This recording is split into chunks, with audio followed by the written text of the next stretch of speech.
Welcome to Life Automated, the show where we explore how to live, work, and make decisions in a world increasingly shaped by machines. I'll admit it, I'm the kind of person who hears something about the incredible capabilities of AI and then immediately tries to project all the ways those capabilities might transform the world.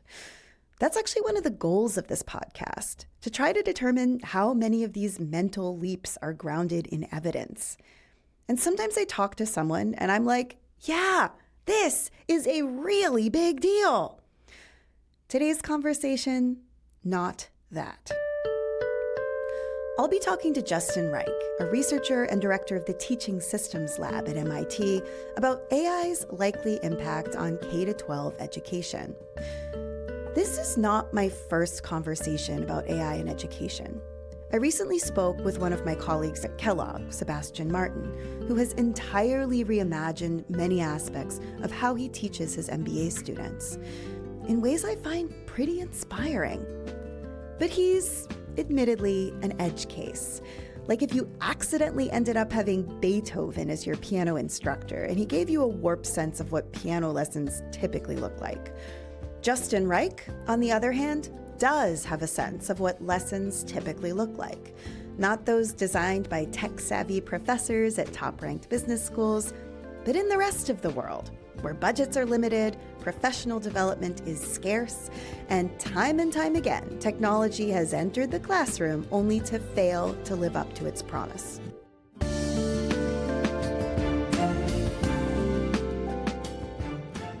Justin recently interviewed 120 K-12 teachers and students across America about AI for his podcast, The Homework Machine. His verdict? AI might modestly help some students learn some things. AI certainly is causing a lot of headaches. But somewhat surprisingly, given we're talking about a technology that can pretty convincingly mimic human intelligence, he does not view it as transformational in the least. I'm Jess Love, and this is Life Automated, a project from Kellogg's Ryan Institute on Complexity, distributed by KQED. And here's my very grounded conversation with Justin. You have been described as a healthy skeptic when it comes to bringing technology into classrooms. Do you agree with that characterization? Yeah, healthy skeptic. I was recently at DeepMind in London, where one of the Google engineers said that I was the token skeptic. I don't know. I'm not ideologically skeptical. Like, I've used technology, computers in my teaching for more than 20 years now, and I still do it. What I aspire to be is evidence-based. To me, maybe that's skeptical, but it's not skeptical as like, I don't know if I trust this technology stuff. It's more skeptical in the sense of like, what does a century of evidence tell us? And based on that century, what would we expect to happen next?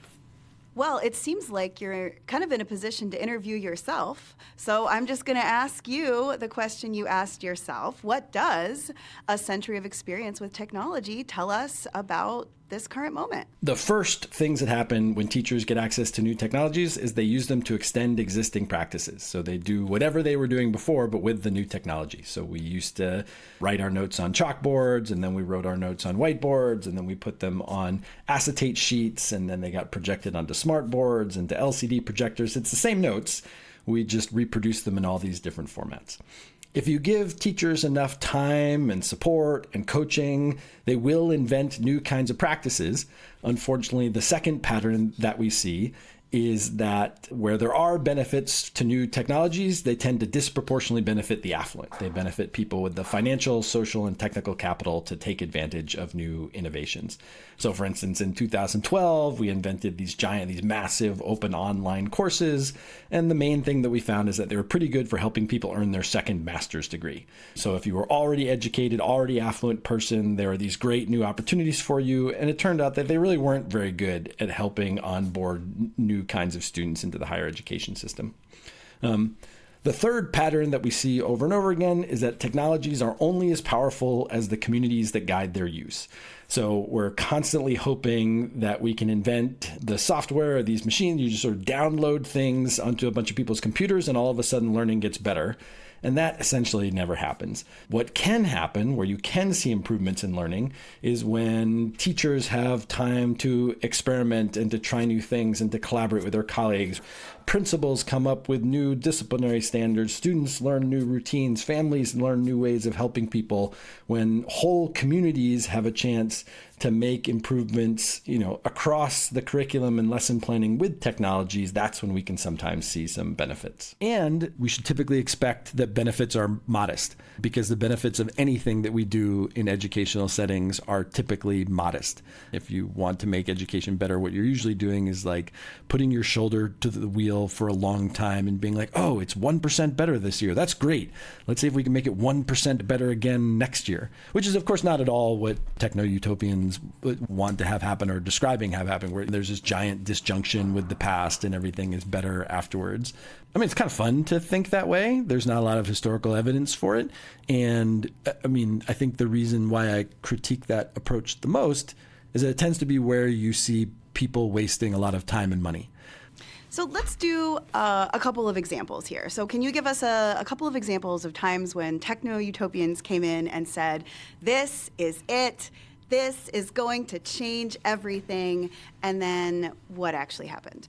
Well, you got to start with OG, Thomas Edison. Wow. So my man, a century ago, Thomas Edison went in front of Congress, I think it was in 1913, and said in 10 years, textbooks will be gone, that they will be completely replaced by film strips, and this is going to be a good thing as computers have been introduced. Well, radio went through this phase. There's Larry Cuban has a great book called Teachers and Machines with a photograph in it of a big, armoire-sized radio set. And it says, with radio, the underprivileged school becomes a privileged one. Mm-hmm. And so the idea that, we're going to have the best experts in the world broadcast radio lectures, radio lessons into homes all across the country, and it's going to be totally transformative of how students learn. Massive open online courses are probably the one that most recently went through higher education. And Sebastian Thrun, who was a Google employee, founder of Udacity, said that in 10 years, there will be 50 universities left, and Udacity might be one of them. And as it turns out today, sitting here in 2026, there are more than 50 universities that are left. People were really enthusiastic about the web, online courses. There was a book called Disrupting Class, which Clay Christensen wrote. He's the developer of the theory of disruptive innovation. In 2009, he said that in 10 years, by 2019, half of all secondary school courses would be mediated online, that they would cost a third as much to deliver, and they would have better outcomes. And my hunch is if any of your listeners wander to their local public high school, they will not find that half of the classes are delivered online, that they will not find that the costs of running educational institutions have gone down by 66%, and they will not find that the educational outcomes of the online learning experiences are substantially better than the ones that are being mediated by teachers. So there's a pile of them.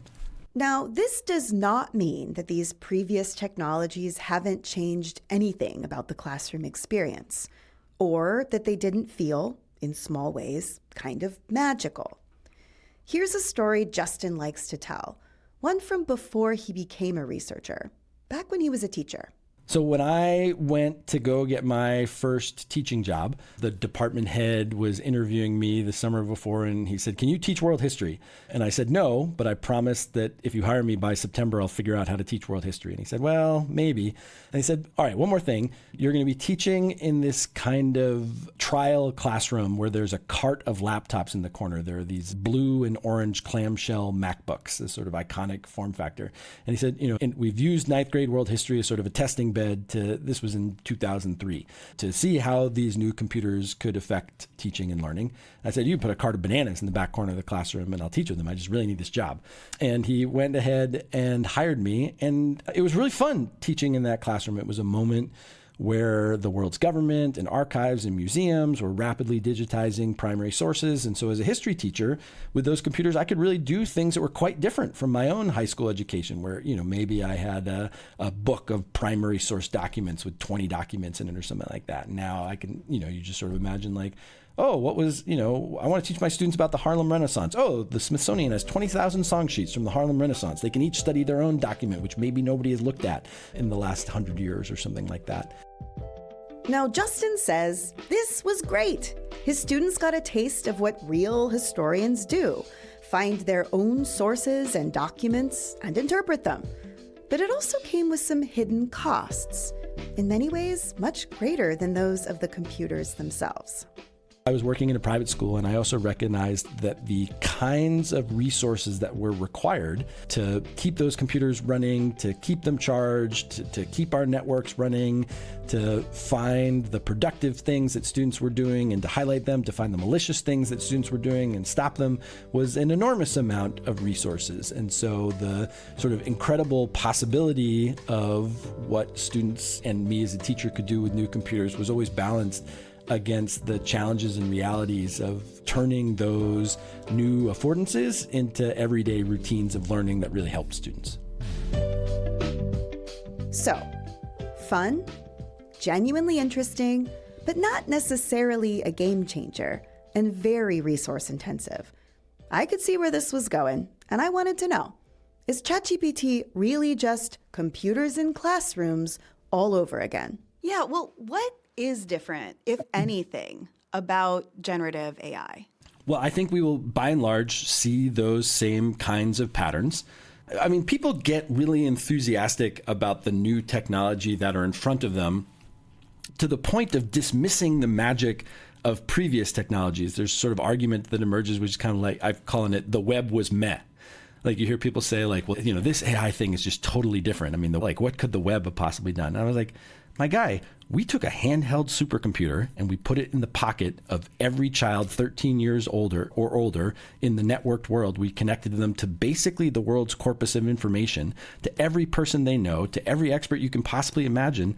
And the effects on education ranged from not that much to maybe actually not that good, you know, to the point where schools across the country are banning those mobile devices from people's classrooms. Justin says that, like previous technologies, there will be some things that AI is really good at.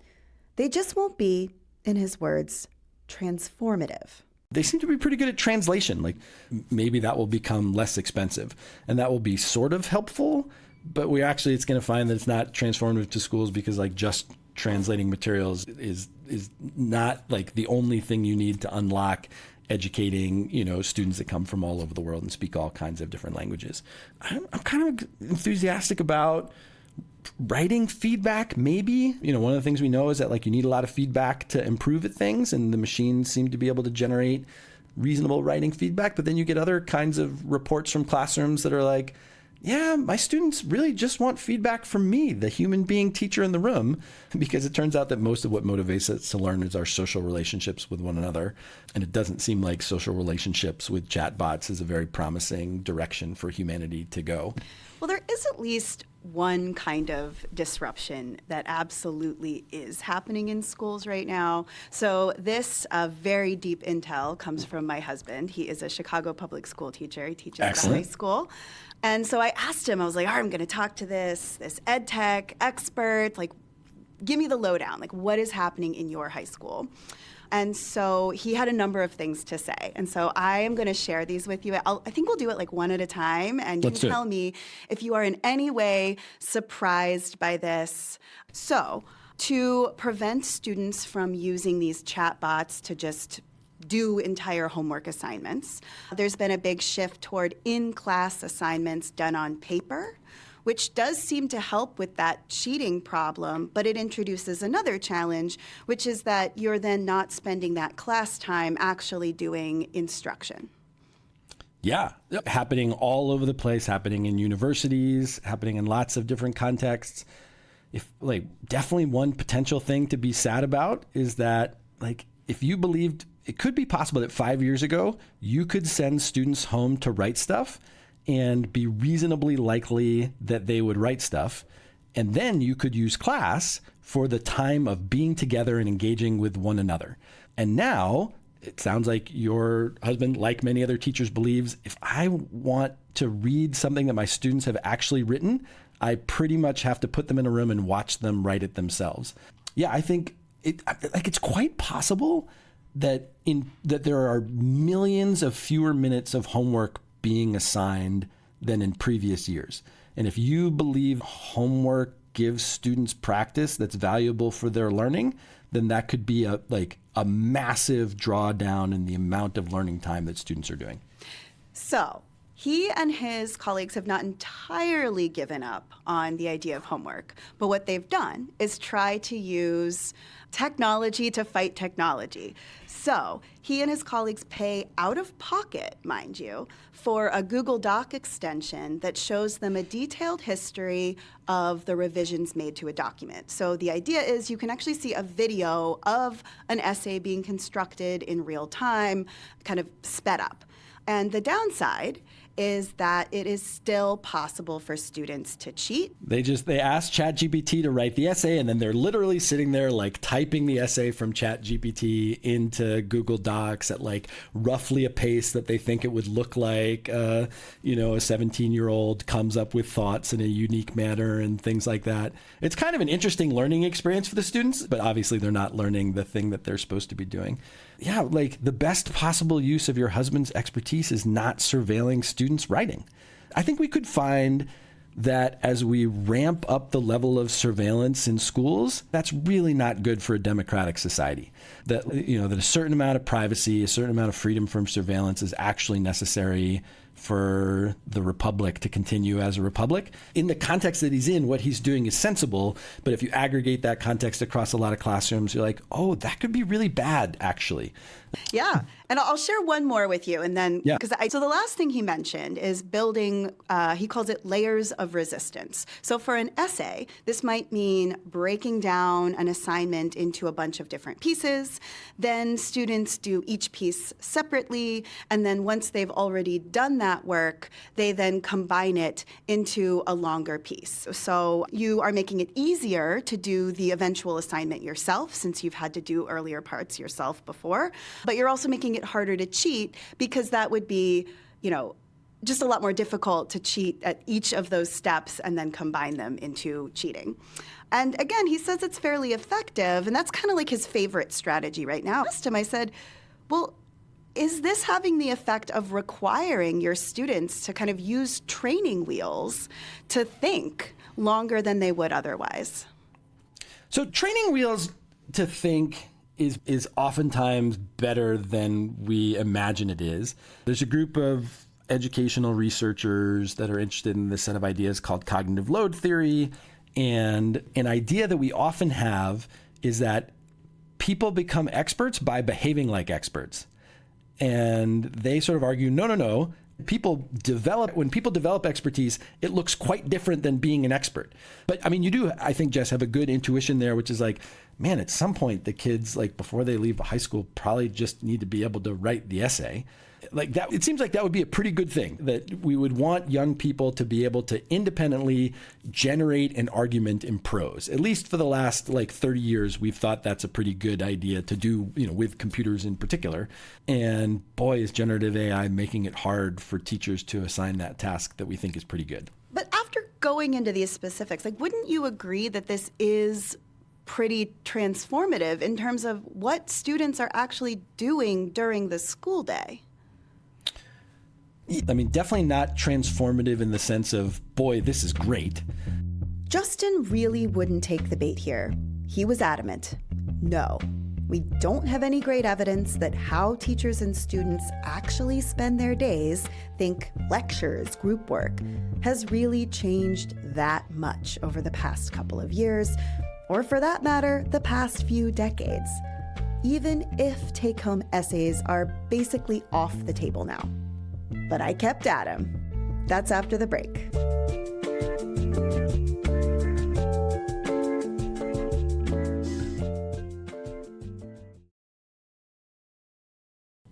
It does seem like one really big difference right now is that there's a lot of discussions about how AI is or isn't going to change the kind of future and work that we're preparing students for. I'm curious if you're seeing, is that impacting students' motivation to learn, which would obviously have a big impact in the classrooms. And I guess it also could start to change the question of what school should be for. Yes, new technologies are a great catalyst to provoke conversations about what schools are for. In the last few decades, we've been particularly interested in the question, like, how do you prepare individuals for work in the labor market? Although if you go through the history of schooling, in the United States, we have public schools as a bulwark of our democracy. When Thomas Jefferson wrote about public schooling in the notes of the state of Virginia and proposed a system of public schooling, it would be so that our nascent democracy would continue to exist and have citizens who are prepared to take on their roles as citizens.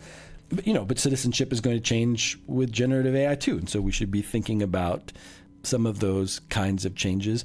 My hunch is if you went to all of the K-12 schools in the United States, you would not see huge changes in student motivation because students are not that great at thinking about their long-term futures. Students primarily, they do not care that much about the subjects that we teach for the most part. They care a ton about their teacher and their peers. Well, whether the students feel it or not, I guess my question would be to you, do you think that schools should be rethinking what education is for in this moment? I think we should start by saying we don't know. Not only do we not know, but historically, when we've made some of these guesses in the past, we've been wrong. So you could look at things like, the sort of computer science industry telling people that it's enormously important to learn to code in order to get good jobs. And now there's a possibility that computer programming won't actually be a very viable field in the near future. And these things go back historically. In the 19th century, there were a group of educators who passionately believed that you really had to teach sentence diagramming, that if you didn't teach sentence diagramming, Western civilization would fall. And we've mostly stopped teaching sentence diagramming. And maybe Western civilization will fall apart, but it's probably not going to be for the lack of sentence diagramming. Cursive, the great cursive debate. The great cursive debate continues. Here are two stories you could tell about AI. One story you could tell about AI is that there is a lot to learn to figure out how to use AI, and that students should begin the process of learning that as soon as possible, that there should be a set of scaffold experiences, that we should change our curriculum so that as people get older and older, there are more and more tasks that they do in partnership with AI, because partnering with AI is hard to learn how to do. And if they do it with the supervision of teachers, they'll be better. A second story that you could tell is that getting generative AI to spit stuff out is actually super easy, that there really is not that much to learn, and that what really differentiates people who are proficient and less proficient with using generative AI is whether or not they can evaluate output. Since the output is highly uneven, what you really need are people who can say, oh, this is a good idea, this is a good practice, and this one is not. It could be that there's actually very little general expertise that you can develop to distinguish good output from bad output. What you probably primarily need is domain knowledge. Like if you ask ChatGPT a question about plumbing, there's nothing about AI which is going to tell you whether or not it gave you a good plumbing answer. What you need to know about is plumbing. If that was the case, if domain expertise was sort of the key differentiator in people's skills in using AI, then that would be pretty good news for schools and universities, because the main thing they've done for however many hundreds of years is try to help people develop domain expertise. But as a civilization, science does not know the answer to those two stories. Science cannot tell you today which of those two stories is correct. Yeah, it's interesting. So I'm guessing you're not a big fan of some of these moves more recently by school districts, university systems, states, even potentially the federal government, to implement various AI competency or AI literacy requirements. And I will point out some of these seem more, pro-technology, like giving the students the skills they need to succeed with this technologies. Others actually take a bit more of a defensive crouch, like let's teach students the critical thinking skills so they can discriminate between the good and the bad. But there is nonetheless a lot of overlap, which is that these requirements purport to prepare students to live in a world alongside AI. And I'm curious what you make of those. Well, one thing that we've tried over the last 20 years in the United States is a strategy they might call the tech literacy strategy, where every time a new technology comes along, you define a set of skills that correlate with that technology. You write some policy documents that say schools should be teaching those things, and then you bake it for a while and watch and see what happens. And if you were to pick a sort of education reform strategy that we could be almost certain does not work, it would be that one. It works really well for pundits and policymakers. Like, it's a great way for policymakers to be like, look, we did a thing. We passed a bill which says you have to learn some stuff. But what you actually have to do to make a difference in schools is you have to translate those policy guidance into curriculum documents. There are 3.5 million teachers in the United States. Like your husband, 1 in every 100 living Americans has to raise their hand and say, I will be a teacher this year in order for our system to function.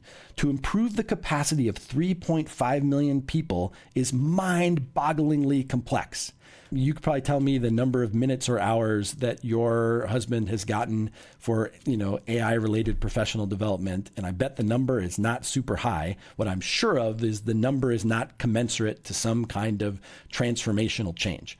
And so, I mean, I'm not opposed to that strategy on any kind of ideological or philosophical, sounds kind of great to me. Just historically, it has not worked at all. Go ask young people, have young people describe their social media practices to you, and you'll be like, oh, that sounds pretty bad and not good for your health, actually. But there has been 10 or 15 years of social media literacy in schools. Ask one of your students to save a file to a folder and watch their head explode. And you'll be like, oh, maybe we're not that good at teaching digital literacy in schools. So one is just an efficacy approach.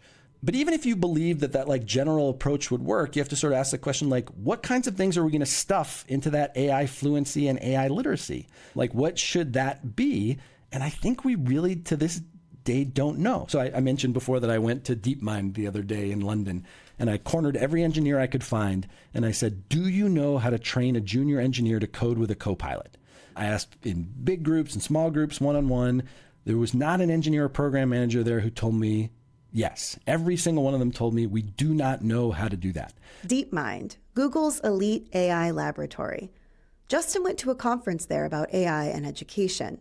And when he says that software engineers told him that they don't know how to train a junior engineer to code with a co-pilot, what he means is that they may have protocols and practices, but they're not yet confident that they work. This is a major concern in the software industry. Many big companies are adopting coding assistants like Claude Code, GitHub Copilot, Cursor, and Codex. Senior engineers can thrive in this kind of environment. They can prompt the AI with exactly what they're looking for, and then they can manually check the outputs and write their own code when something goes wrong. A much more junior engineer can also use these code assistants to generate code that seems like it works, but if it has a bug or a vulnerability, they may not notice or be able to fix it. And worse, they may never get a chance to develop their skills further. So we could end up with a generation of software engineers who don't understand how the software works, can't fix it if it goes wrong, and have shaky ideas of what is technologically possible. Not ideal. Companies know this could be a problem, so they're experimenting with protocols for junior engineers. But this is all so new that nobody knows yet if these protocols will work. And they were frank about this with Justin. If Google, which has billions and billions of dollars at stake to answer this question, does not know how to teach a junior engineer how to code with a co-pilot, what is a 7th grade middle school computer science teacher supposed to do? What would AI literacy in that class look like until Google can figure it out? That is an excellent point. So you mentioned earlier this idea that in general, previous educational technologies have, if they've had a positive impact, it's been toward the students who are already either high performing or come from very high resourced schools. And I want to ask you a little bit about special education, and in particular, kind of the extreme edges of special education. So this is kind of personal for me. My 11-year-old now, she has a rare genetic disorder, and I would say she does fall in that sort of extreme end of the continuum. She literally will not look at a piece of paper if it hasn't been personalized with things that, her teachers and aides and therapists know will draw her attention. And so there's certainly this kind of low-hanging fruit that I could see being very easy helping, busy professionals in the classroom. But I do see the possibility of something a little bit more transformative in a positive way for kids whose brains just work so differently that the professionals involved don't always have a ton of intuition about what will work. So we talk a lot about AI having these jagged skills that are hard to understand from the outside, so being amazing at one skill and like hilariously bad at another. But there is a population of students for whom this is also true. I think a very concrete example here is severe language disabilities. So right now, the vast majority of educational instruction is done via language. If you have a kid whose language skills are significantly more impaired than their other skills, how do you teach them? How do you assess them? Nonverbal assessments do exist, but guess how the instructions are given? They're given in language. And it just seems like this place where a tool that can radically personalize, that's completely agnostic to how a student chooses to answer a question, that has zero preconceived ideas about what will or won't be an effective learning tool, could be transformative. And I know this is very hand-wavy, it's very in the distance, but is there something here? Oh, well, for sure. So first, I'm definitely rooting for these. I mean, I'm always rooting for the people who are making education much, much better. My very boring, sometimes sad job is to hop into these conversations and be like, that would totally be great. Just, we should remember that people have been working on this for decades and progress tends to be more measured. So that's why they call you the skeptic.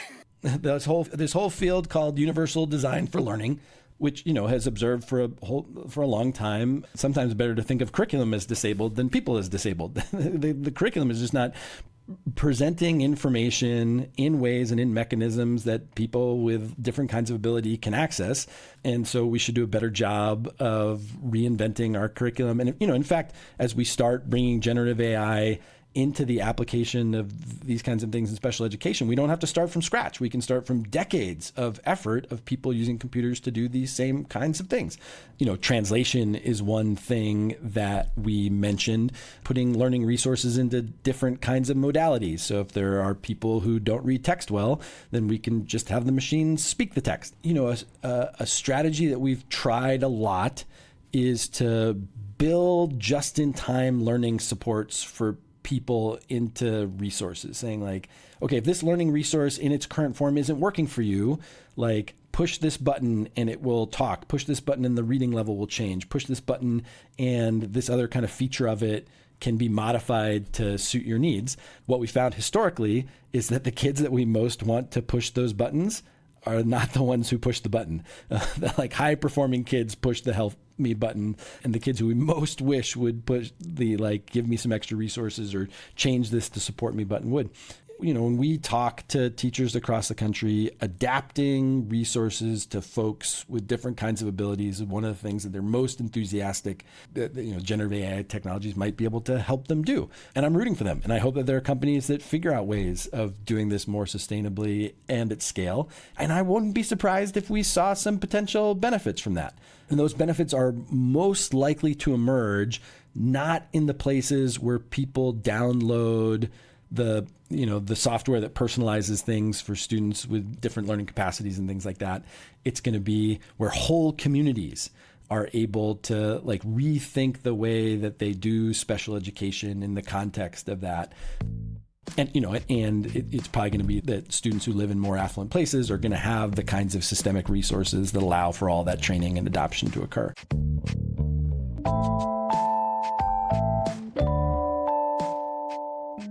This idea of resources, it's an important one, and not just for special education, because every dollar, every hour of an educator's time, it comes at the expense of money or time spent elsewhere, including on things that we do know work. And the worst case scenario, which I think we've seen a lot of places, is that we make substantial additional investments both in technology platforms and then in a bunch of extra humans to manage those technology platforms. And so the cost of schooling goes up, but because at best the gains of those technology platforms is pretty moderate, you're like adding a whole bunch of additional expense. Like, you know, you basically, like in the Chicago public schools, like you bought all these Google Docs and you bought all of these computers so that all the students can use them, and you bought all these IT professionals because the computers break all the time, and your husband is like, well, actually the best thing to do is to have them write essays on pencils and paper. All right, well, that's an awful lot of money that we're spending on all of this infrastructure to like sit in a closet while your students are writing in composition notebooks. Will AI transform K-12 education? Justin really doesn't think so. And frankly, I'm not sure whether to be disappointed or relieved by that.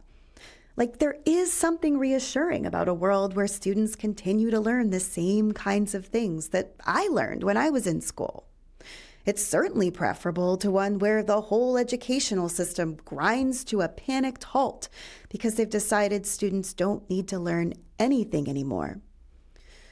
But on the other hand, it seems my dreams of some automated tool that can magically help my daughter learn in a way no human has yet managed to is probably not right around the corner either. And I still think that experiments will be important, including the kind of ambitious, dare I say, transformative experiments that folks like my colleague Sebastian Martin are pursuing. We have to know what's possible. And then we'll need to roll up our sleeves, test, learn, make sure that whatever gains we see in one classroom with one teacher can eventually benefit a much larger group of students. Because, and I'll end with this, even our resident skeptic Justin agrees. At the end of the day, alongside all the headaches, new technologies do bring new capabilities. And little by little, these capabilities can tangibly improve the status quo. I mean, the things that do work, it's probably going to be more like 10 or 20 years of development rather than sort of stumbling across something which works super well in a year or two. So it could be transformative for the better, but it's just going to take a ton of work and dedication and probably resources to get there. My colleague Ken Katinger says that step change is what 25 years of incremental change looks like from a distance.